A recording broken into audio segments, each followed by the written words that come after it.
Bismillah. Assalamualaikum warahmatullahi wabarakatuh.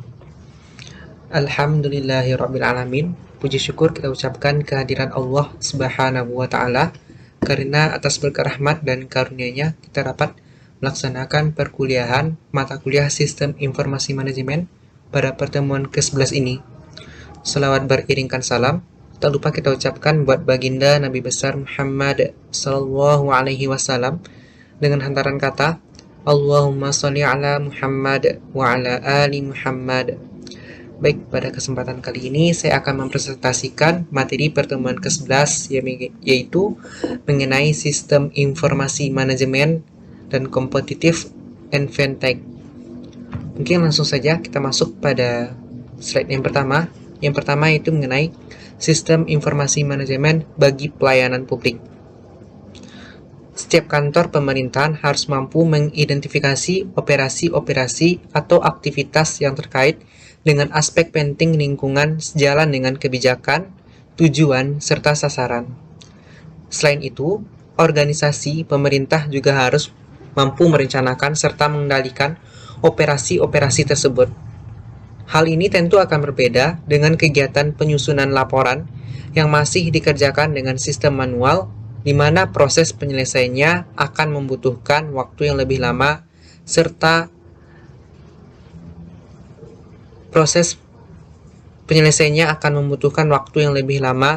tenaga yang lebih besar.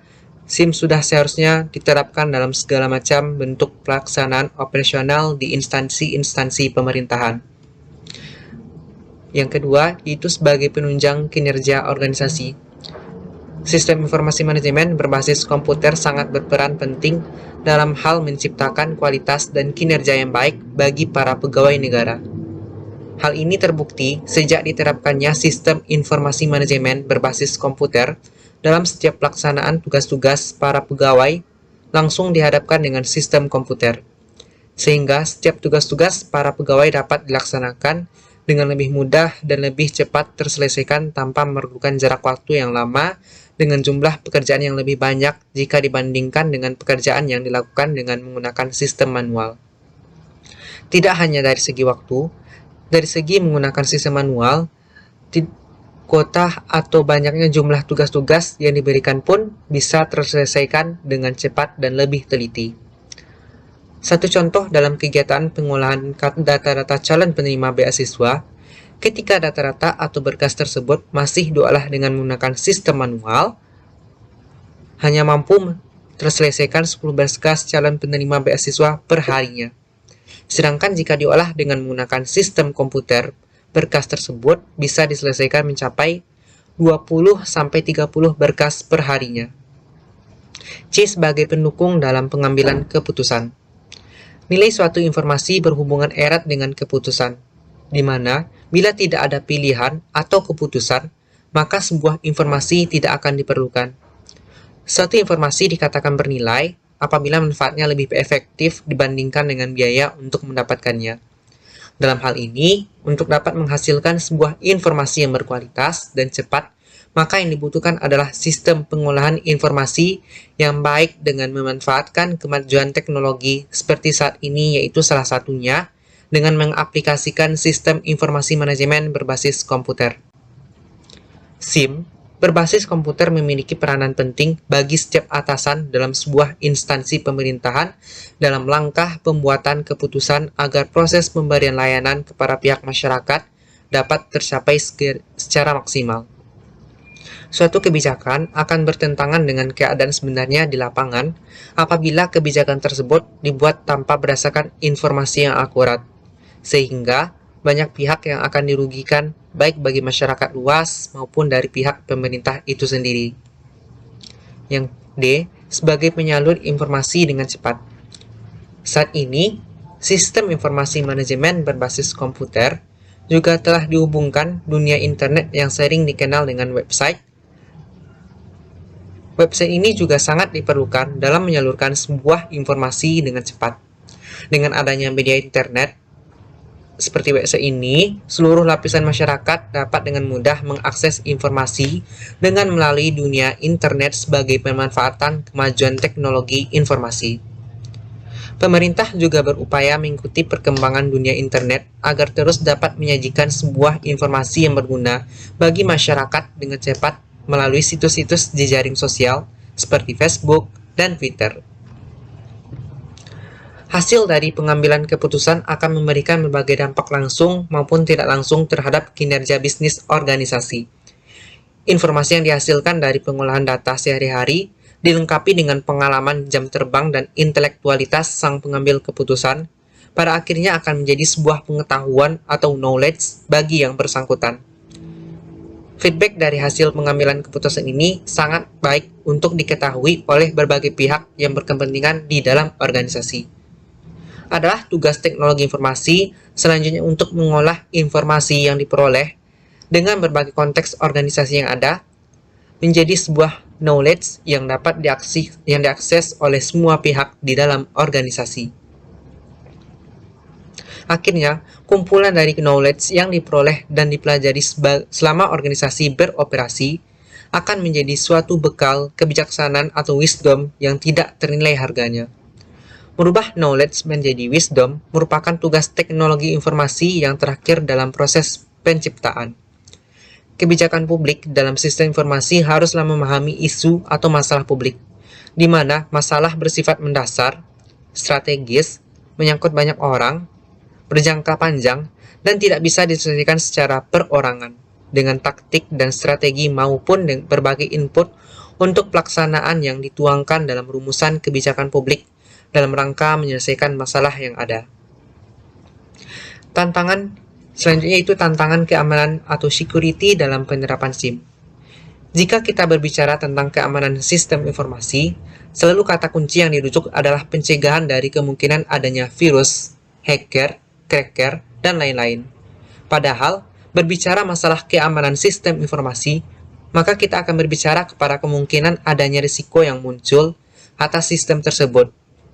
Sehingga pembicaraan tentang keamanan sistem tersebut, maka kita akan berbicara dua masalah utama, yaitu yang pertama threat atau ancaman, dan yang kedua yaitu vulnerability atau kelemahan sistem.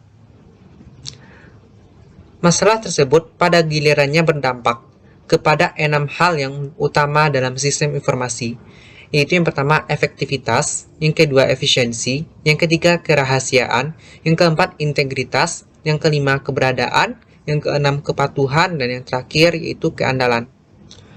Untuk menjamin hal tersebut, maka keamanan sistem informasi baru dapat terkriteriakan dengan baik. Adapun kriteria yang perlu diperhatikan dalam masalah keamanan sistem informasi membutuhkan 10 domain dengan keamanan yang perlu diperhatikan, yaitu 1. Akses kontrol sistem yang digunakan, yang kedua telekomunikasi dan jaringan yang dipakai, yang ketiga manajemen praktis yang dipakai, yang keempat pengembangan sistem aplikasi yang digunakan, yang kelima cryptographs yang diterapkan, yang keenam arsitektur dari sistem informasi yang diterapkan, yang ketujuh pengoperasian yang ada, yang kedelapan business continuity plan atau BCP dan disaster recovery plan atau DRP, yang kesembilan kebutuhan hukum, bentuk investigasi dan kode etik yang diterapkan, yang 10 tata letak fisik dari sistem yang ada. Dari domain tersebutlah isu keamanan sistem informasi dapat kita klasifikasikan berdasarkan ancaman dan kelemahan sistem yang dimiliki. Yang E, ancaman. Ancaman adalah aksi yang terjadi baik dari dalam sistem maupun dari luar sistem yang dapat mengganggu keseimbangan sistem informasi. Ancaman yang mungkin timbul dari kegiatan pengolahan informasi berasal dari 3 hal utama, yaitu ancaman dari alam, yang termasuk dalam kategori ancaman ini adalah seperti ancaman air, misalnya banjir, tsunami, intrusi air laut, dan lain-lain sebagainya. Yang kedua, ancaman tanah, seperti longsor, gempa bumi, gunung meletus. Yang ketiga, ancaman tanah. Dan yang keempat, itu ancaman alam, seperti kebakaran hutan, petir, tornado, dan angin badai. Yang kedua, ancaman manusia. Yang dikategorikan sebagai ancaman manusia yaitu yang pertama, malicious code, yang kedua, virus, logic bombs, trojan horse, worm, active contents, countermeasures, Yang ketiga, social engineering. Yang keempat, hacking cracking, akses ke sistem oleh orang yang tidak berhak, DDoS, backdoor. Yang kelima, kriminal. Yang keenam, pencurian, penipuan, penyuapan, pengkopian tanpa izin, perusakan. Yang ketujuh, teroris. Yang kedelapan, peledakan, surat kaleng, perang informasi, perusakan. Yang ketiga itu ancaman lingkungan, yang dapat dikategorikan sebagai ancaman lingkungan seperti yang pertama, penurunan tegangan listrik atau kenaikan tegangan listrik secara tiba-tiba dan dalam jangka waktu yang cukup lama. Yang kedua, polusi. Yang ketiga, efek bahan kimia seperti semprotan obat pembunuh serangga, semprotan anti api, dan lain sebagainya. Yang terakhir, itu kebocoran seperti AC atau bocor saat hujan. Besar kecilnya suatu ancaman dari sumber ancaman yang teridentifikasi atau belum teridentifikasi dengan jelas tersebut perlu diklasifikasikan secara matriks ancaman sehingga kemungkinan yang timbul dari ancaman tersebut dapat diminimalisir dengan pasti. Setiap ancaman tersebut memiliki probabilitas serangan yang beragam, baik dapat terprediksi maupun tidak dapat terprediksikan, seperti terjadinya gempa bumi yang mengakibatkan sistem informasi mengalami malfunction. Yang keenam, yaitu kelemahan. Kelemahan adalah cacat atau kelemahan dari suatu sistem yang mungkin timbul pada saat mendesain, menetapkan prosedur, mengimplementasikan maupun kelemahan atas sistem kontrol yang ada, sehingga memicu tindakan pelanggaran oleh pelaku yang mencoba menyusup terhadap sistem tersebut. Cacat sistem bisa terjadi pada prosedur, peralatan, maupun perangkat lunak yang dimiliki. Contoh yang mungkin terjadi seperti setting firewall yang membuka telnet sehingga dapat diakses dari luar, atau setting VPN yang tidak diikuti oleh penerapan Kerberos atau NAT. Tindakan tersebutlah menjadikan bahwa keamanan sistem informasi tidak dilihat hanya dari kacamata timbulnya serangan dari virus, malware, spyware, dan masalah lain, akan tetapi dilihat dari berbagai segi sesuai dengan domain keamanan sistem itu sendiri. Yang terakhir yaitu virus. Virus komputer adalah program yang mengganggu sistem kerja komputer sehingga dapat menyebabkan komputer sering hang, lelet, blue screen, bahkan sampai-sampai untuk mengatasinya kita harus melakukan install ulang komputer kita.